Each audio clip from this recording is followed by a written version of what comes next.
Good evening, everybody, and welcome to the 17th episode of the Soccer Scene. And we're delighted to be joined by Noel O'Connor and a special guest this evening in 3D United manager Tommy Barrett. Tommy, thanks for joining us this evening. I suppose we have to start, unfortunately, on a negative note in the news that Limerick and League of Ireland soccer last week in the match fixing scandal. We were unable to cover it on the show last week as all the news came after we had pre-recorded, but it was obviously hugely disappointing for the whole league, and obviously we knew that there was arrests in Limerick, Cork, Dublin as we had seen. I suppose it goes back as far as games in 2016, which was the most shocking part of it as well, and obviously there was a few games in 2019 as well. And I know obviously, Tommy, you were manager of Limerick FC in 2019. I assume obviously there was little to no indication within the dressing room that anything sinister would have been going on, would have been impossible to see. And I suppose, what's your own reaction to the whole situation? Well, look, I think I spoke about it during the week with, or last week after the game with Colm Kinsella when he asked me the question. My reaction is, if it's proven to be true and the allegations are true, they should get the full rigours of the sanctions imposed by the FAI or FIFA or UEFA, whoever imposed them, because it's disgusting, because it brings the game into disrepute and you can't have that. It's just not acceptable. Look, if it is true, and that's the thing here, we can't say, for sure, because, there's no one being charged, but certainly, from my point of view, it's an awful thing to do. If it is true, it should never done. It's no place in the dressing room, and it's sad. Really, it's sad on the whole soccer in the country, the whole football in the country, and it's not acceptable. So if it's proven to be true, they have to face the sanctions, and it's sad in a way, because you feel sorry for families that are involved, and obviously even past players and even staff like ourselves. If there's anything that was untoward, it brings us all into it in terms of where they're trying to bust your balls every week and other teammates and stuff like that. And if it did happen, it's wrong, and it should never happen.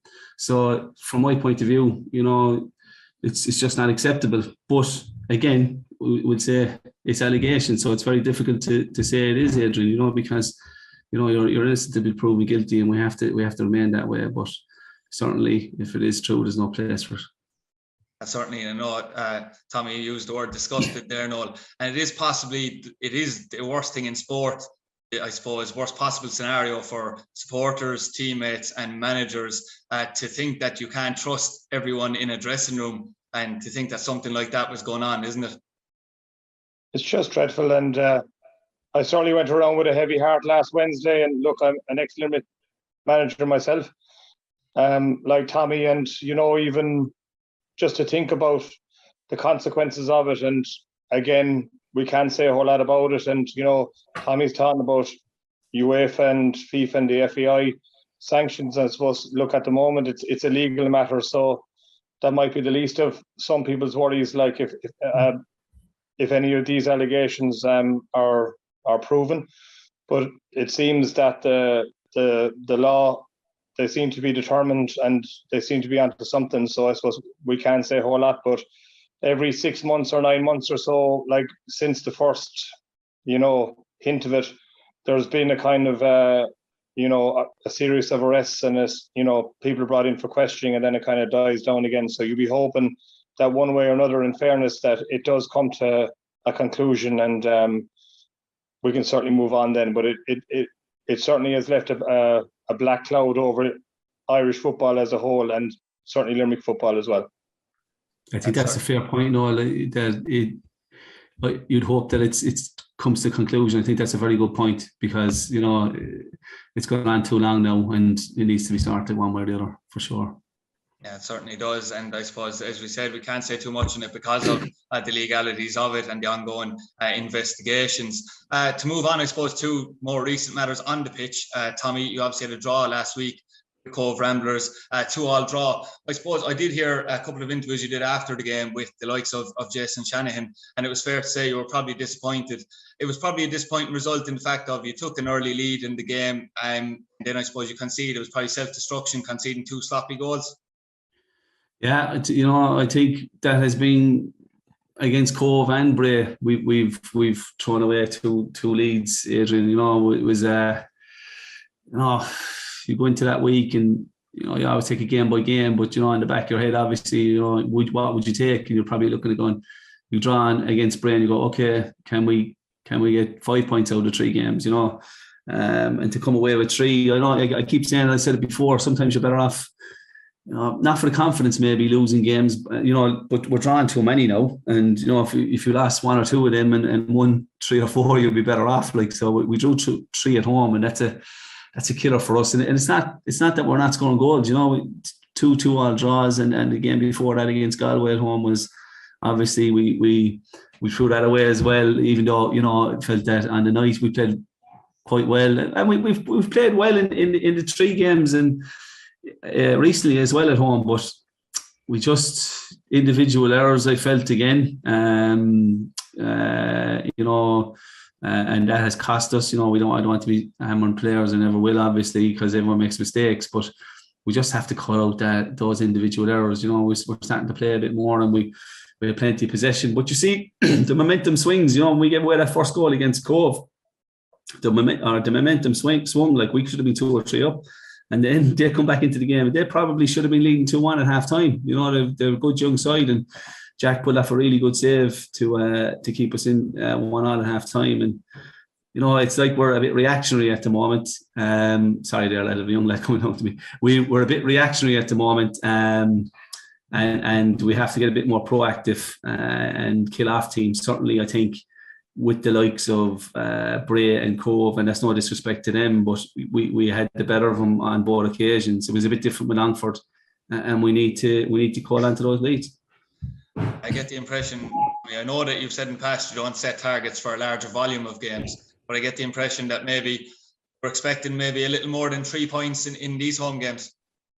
Well, look, I tend not to, because anything can happen, Adrian, and the other thing with targets as well, I've spoke about this in the past, you goal set before, and, goal setting was a big thing, and I did it earlier in my managerial career, I suppose, and what I found was that you're setting goals, and you couldn't, if you set you're going to go for 4th place, you're going to win the league, or you set for a certain amount of points over the first series of games. What happens is, if you lose 1 or 2 games, lads tend to get deflated because they're not reaching their target. So that's why I'm trying to keep it game by game and don't set those big targets, because you want to win every game, and if you focus on the next game, you're trying to win that, because I don't think you can look too far beyond. Not as a manager, not as a player, because you don't know what's going to happen from week to week. Anything can change a game. A silly mistake or a referee's decision. So. I don't think we should set too lofty targets, but definitely come back to your original point. Yeah, a bit disappointed that we only got 3 points out of 3 home games. We probably could have got a few more, all right. And Noel, obviously, we had all 3 down for a win against Cove Ramblers last week in our predictions. Not that those predictions have been going too well for me and you throughout the season, that's for sure. But I suppose you wouldn't have really been expecting Treaty to pick up anything against Longford, considering Longford were in decent form, they're higher up in the table. I suppose the disappointing aspect would have been that at home games against Bray and Cove, who are further down to you, that you didn't pick up home victories, or at least 1 victory anyway in those games. Yeah, I think so. And I'm sure the group as a whole were quite disappointed. Like, we looked at the Bray game saying that, and we said about Bray, I've seen them play a few times. I think they're obviously very willing, but I thought, that they were limited enough, and, they hadn't scored a lot of goals, and it was a bit surprising to see them get the 2 goals. And to be fair to them, they had a couple of more great chances in the game, including a brilliant chance in nearly the last kick of the game, in the Markets Field, and Cove, I suppose. And again, we kind of go back to the performances, from last year, and certainly Cove, there's been a bit of a change in terms of Treaty's farm line against Cove. Look, a brilliant start for Treaty. Probably should have scored Dean George after a minute or 2, and then you get the penalty, but you're still 1-0 up. Yeah, I suppose as well, now that you mentioned it, we were talking the other night about the change in formation, and I know our very valued former contributor in Jason O'Connor even referred to himself as Mike Bassett, Tommy, in reference to the 4-4-2 that he was crying out for. You did change to a 4-4-2 and have played that regularly this season. And you did mention that maybe you're taking more risks now and becoming more open as a result of that. Some people would say, Tommy, because of last season and I suppose how solid you were, even though I must point out, kept 5 clean sheets this year as well, I believe, in the league, that you were very solid, obviously, picking up results. Some people have said to me that if it's not broken, don't fix it in that regard. I suppose you're talking about maybe, going for it more. What has brought about that change? Is it the personnel or is it something else? Do you pick a team to win a game? Look, formations don't win games. It's players win games. So they might win it on a FIFA game or something like that, but not in real life. So it's certainly, having 2 up top where we look a bit more threatening. It worked well against Waterford. I played for 4 or 5 games after that. But then you change within play. Like I felt last week against Cove, we weren't getting any joy. Actually, going back to the Bray one, I didn't hear what Noel said. You broke up, Noel, and the Cove game, really. But going back to the Bray one, they could have caught it at the end, all right, for sure. But I thought even at 2-2, we had 3 or 4 chances where we should have killed off the game, before they had the opportunity to break away. But it's certainly, it's something we have to work on is cutting out those silly errors, definitely. But even in a 4-4-2, we get behind the ball quite quickly and our lads are work very hard. But I changed it last week in the second half because I felt I'd go for 4-3-3 because Conor Melody and the personnel we had on the pitch, Conor Lee wasn't getting much joy out wide in the left, and we moved Conor out to the left. He was much better. And then, we don't have the options on the bench as much as we had in last year either in terms of the injuries we've suffered. And that's not making excuses. They're just facts to change the game. We changed. I think it's the first time in my managerial career, the 4 or 5 years of senior management, that I haven't made a change. So it's like I'll always make changes if needs be. I'm not afraid to make changes. I think that's fairly obvious. I make 3 or 4 in every game. So I want to win every game, certainly, and we're trying to win every game. But like the teams are really, really good and really, really well organised, and there's a lot of. There's 3 full-time teams in the league. Longford came down. They're a really good side, as we know. And I feel, looking at the bench last week of Cove, for example, I tried to sign 2 of the players they had on the bench. I have no problem saying it. I tried to sign Darren Walsh and Ben O'Riordan, at the start of the season.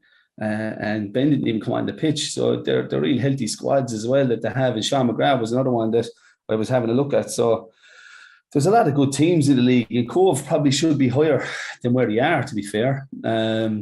So I still think we're doing quite well, even to be ahead of the likes of Wexford, who are being much lauded like as a real attacking force. But I think we've scored the same amount of goals as them, and we've conceded a lot less. So I think, if you're going to compare where we're at, I think that's a good, and we're 5th. So I think we're probably where we're about. I think we're doing well where we're at, to be fair. Can we do better? Of course we can.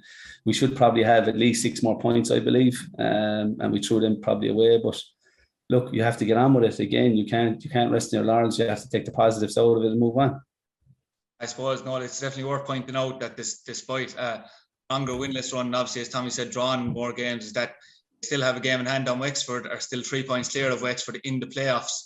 I suppose you mentioned this recently, Noel. I do say, put it down maybe to the fact that maybe Cork and Galway have won a significant amount of games this year. They're nearly beating everyone in the league, which means that the teams below have a lot less points in the table. Because as you mentioned, Noel, last year when Treaty were in around the playoffs, you could move from 5th to 2nd, and that certainly isn't the case this year. And I suppose that's where people think that maybe it's not as good a season, but Treaty are still in the playoff mix. Yeah, it's very, very true. And look, we spoke at the start of the season, about how strong the league was going to be this year. Tommy referenced the 3 full-time teams there, Cork City, Galway and Waterford, and we did expect them to come to be in the top 3. And we thought that Treaty, based on last year, and look, some really good signings by you, Tommy, the likes of Joe Gorman, former Premier player, Connor Melody was like a new signing, we felt, because look, you didn't get a whole lot of him last year. Another very good player, and the current, fabulous player. And every time he plays, he's a real goal threat, and he's got some really good goals. So from that point of view, we said, yeah, it's a realistic target for Treaty to come forth. And it's still achievable. But that's how we felt. But I'm sure, look, like when you do look at the squad, and I know in terms of injuries and that, you certainly would be disappointed that you didn't get maybe 3 points against either Bray or Cove. And but it's certainly a long way to go as well. And like the kind of Achilles heel for Wexford is their defence. I know you said the same amount of goals scored, but I'd say they've a heap more goals conceded than Treaty, and unless they address that, well, look, they'll probably stay in around 6th or 7th. I know, and Tommy, actually, as we were talking about, the mantra of taking it game by game and not setting targets. Obviously, I know that Joe Gorman was on the podcast with The Talk is Treaty during last week, actually, before the Cove game. And I suppose he nearly went against everything you have said, or your other players have said, in that, he said that, the playoffs were definitely there. He feels like they might meet Galway again. It was a bit tongue in cheek as well, I suppose. But I don't know, it's Joe. And I suppose one thing I'd meant to ask you is, would you encourage that type of talk to the media, or would you prefer it if lads played it down like a lot of your players, like the likes of Mark Ludden would? No, I'm not a control freak, Adrian. The boys can say what they want. They're their own men. I'm not one of those managers that's going to put conditions on the lads. What I would say is, he has to back up his words then. Actions speak louder than words. So, do it on the pitch. And that's it. That's why I don't do too much talking about, we're going to beat this crowd, or we're going to beat that crowd, or we're going to finish in the playoffs, because talk is cheap. And, it puts more pressure on as well, Tommy. I'm not worried about the pressure, Adrian, but it's just cheap talk. It's easy to say we're going to do this or we're going to do that. And Noel O'Connor would have had that mantra as well when he was a manager. I heard it enough of times in the dressing room, in terms of, and yourself, Noel, it's easy to talk a good game, but you have to do it on the pitch. So it's certainly that's the view I take, and that's what I'd be saying to Joe. But that'd be about it. We certainly have to. There's definitely improvement to make, but I think if we get our players back and we hit the ground running after the break, and we've a full squad to choose from, and particularly a good bench to choose from, I think it'll be still a slog. I think it'll be very close. I think if any team puts 3 or 4 wins together, or even the likes of Cove or Bray, I think Bray is still going to come back into this league. I still think they hung on in there, and if 3 point, they're getting draws, and 6 and 7 draws, a bit like ourselves. They're dogged, they're hard to beat. They beat Longford away. They'll pick up points, and I think that 5th spot in particular could be up between ourselves, Wexford, Bray, possibly Cove. I think the only ones out of it at loan. If Cove put 3 or 4 wins in, you just don't know, and that's why I suppose you just have to, because they're all very similar standard teams on their day. Anyone can beat anyone in that group. Wexford probably have the most attacking threat and the most goals, as we said. They're the hardest to probably, they'll nearly always score in every game. Bray definitely have a lot of lads out injured. When them boys come back, they click, they could put a run together, and certainly, I wouldn't rule out Cove, because they're a good side, and if they pick 2 or 3 home wins down there, you just don't know. I think we've only 4 wins, and same with Wexford. So it just goes to show it's very difficult to get wins. And once we haven't won in 6 or 7, we're unbeaten in 3. So. Was it 4? I was on the optimistic side of it, but I think it is worth noting as well, I suppose, without going into too much detail, the boost that Wexford may have from Ian Ryan in his future there, although there was a bit of speculation about him going to Waterford for about a day or 2 there as well, but that might be a boost to him. Tommy, another issue, just stick with yourself for a minute, that has been spoken about in maybe last 2 to 3 weeks because of the amount of home games, is the attendance at the Markets Field. I know you've said on numerous occasions yourself that you were disappointed with the attendance at certain home games this year, in comparison maybe as well with places similar, like the likes of Galway.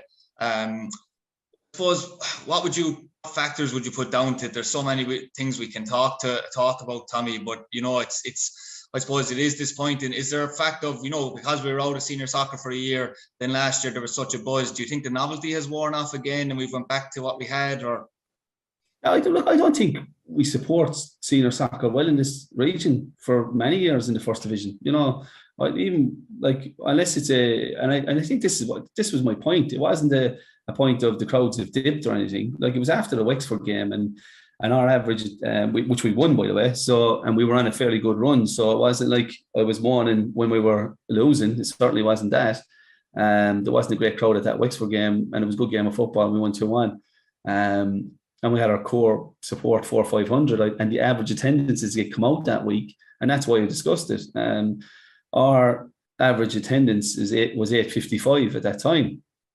Galway's was 1900, and Waterford's was in around 1900 as well. Similar size cities, similar size locations. Now the argument might be made, well, they're higher up the table and they're, but at that stage, Galway weren't running away, and I think they were probably 5 or 6 points ahead of us. I can't remember exactly. And it's not actually, Tommy, sorry to cut across you, but that is one thing we were talking about, because lads were discussing whether it was because, when you're not on a winning run, do you not get the form, or is it style of play? It seems to be a case of, in Limerick, particularly in soccer, you do have to be up in like the top 2 or 3 to be gaining the big crowds by the looks of it.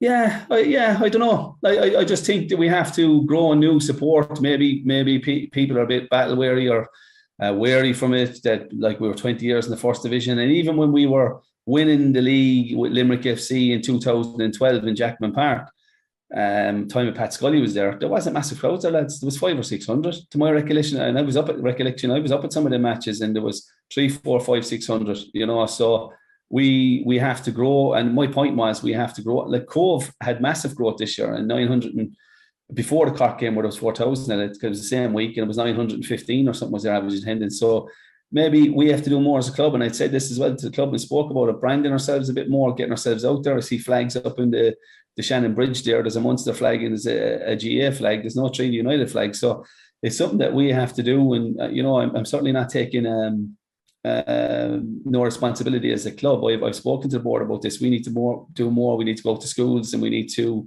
we're already in schools. We're doing a lot of community work, and we're bringing in teams every week for the halftime scramble, and we're bringing in lots of teams and mascots and all those type of things. But, we certainly have to, I think, personally build a young fan base and get people to love the game and come in, because I'm not so sure we're getting any new significant numbers in terms of adults. Obviously we got a few, and we got a couple of hundred probably, but we'd like to see it up similar to, and style of football, not so sure about style of football, because Galway, again, at that time, it's not like they're like Man City or Liverpool, but it's certainly, I think Galway get a bit of a harsh time as well, because they have started playing, particularly in the last few weeks, and people, if you're labelled a team that don't play football or you play a certain way, it stays like that forever. Like, even with us, at times last year we were labelled that, and there was sometimes we were playing teams off the park, and it was just,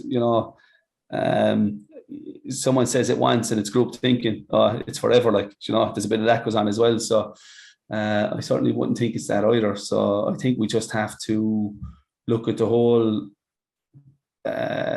history of Limerick senior soccer in the last particular 20, 25 years and see, can we grow a younger fan base maybe, and get some of their parents to come in with them. That's the only thing I can think of at the moment, Obviously, Noel, you've been involved in Limerick senior soccer for all throughout the 90s into the early 2000s and beyond. So you've seen maybe the crowds dip and go down and go back up and then go down quickly again.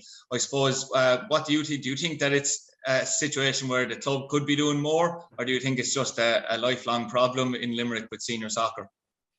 Yeah, I think it's unfair to think that it's Treaty's fault that there's not a lot of fans going through. Look, and there is a lot of peaks and troughs. You can pick out games where there's been thousands of people. In fairness, there was a great turnout for Treaty last year in their playoff game against Treaty at home. And it certainly wasn't too many away supporters at that. But I don't think there's a simple answer. And in fairness to Treaty, their second year in existence, they have an awful lot on their plate as well.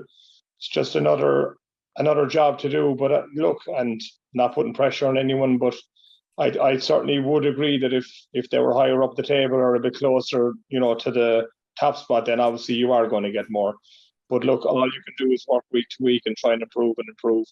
And hopefully as things get better, then more people will come. But I certainly would agree with getting more young people to go to the matches. I'm not sure is the online ticket sales only a help. I know Tommy is talking about the young crowd coming, which are important, but I think there's an older group there as well that, would always have supported senior soccer, and they'd ramble up to the gate, with their €10 or €15 or whatever. And I'm not so sure that they're able to go now. And I think there's probably a few missing from that point of view. We reversed that, Noel. We spoke to the club because I was one of the advocates. I absolutely agree with you. I spoke to the club around that because and that changed straight away. Maybe it's not out there as much. They're definitely encouraging online, but you can pay to get now as well. And that was it never came into. I think we kicked up a bit about it ourselves even, so because I was getting in the ear off of a lot of people in Limerick walking around the streets. So yeah, and not even that. I agree with you. I think you have to have both options anyway. But even look, I think you're right in terms of if a playoff and down through the years even, or if you're real up at the top of the table, second or third. But in saying that, I think we were third or fourth at some stages last year, and we hadn't got massive crowds. We had at Lone game when we were going for the playoffs to cement our place in fourth, and I don't know how much higher people expected us to be, but I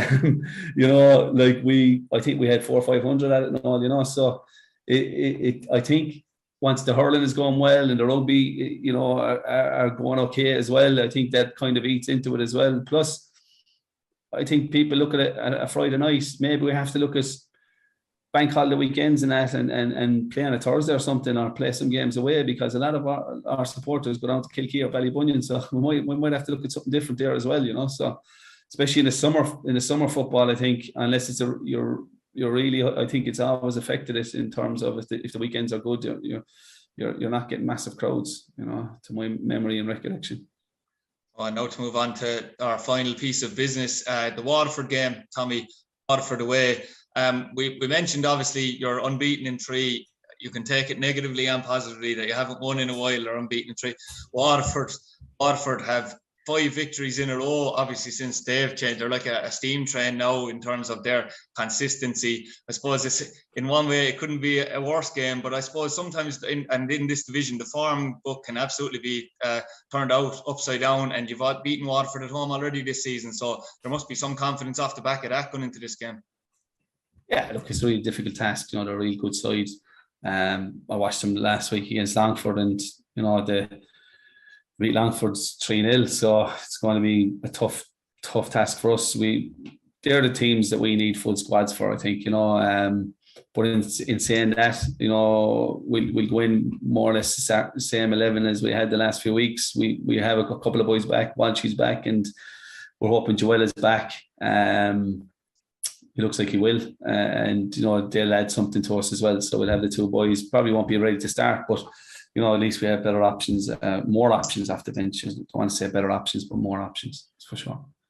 Yeah, Noel, obviously we normally do a prediction on these games every week, but we will run out of time tonight as such. But I suppose, in a word, do you expect Treaty to pick up what I suppose people would say is a surprise victory, considering the form of Waterford and the standing of Waterford in the table? It probably will be, but a bit of good news for Treaty today. I think the fact that Ian Ryan has opted not to go to Waterford, and I'm just wondering what the caretaker managers, David Breen, will make of this, because you just mentioned that that they've won 5 on the bounce, and you'd wonder why they weren't installed at least until the end of the season. And small little things like that can have a big impact in a group. Certainly, it's a good game for Treaty, and that there won't be a big expectation in terms of what they can do. And if you haven't won in quite a while, well, then you're only 1 game closer to winning. Certainly will be a difficult task. And look, it looks all ends up that it'll be Waterford to win, but that experience of beating Waterford again at home earlier will certainly stand to them, and hopefully they can go down there, and if they can't get the 3 points, that they'll get the point. Yeah, we certainly wish Tommy and Treaty all the best for that game against Waterford. And I can tell you one thing, I'd say he's happy enough with the break coming up for the 2 weeks to get some players back, as he was saying. It probably comes at the right time. Although knowing the luck of it, you probably go and beat Waterford now and you'd be raring to go for another game. But as I said, we wish Treaty the best luck. And obviously thanks to both Noel and Tommy for joining us this evening. And we will be sure to be back ourselves refreshed after the midweek or mid-season break. So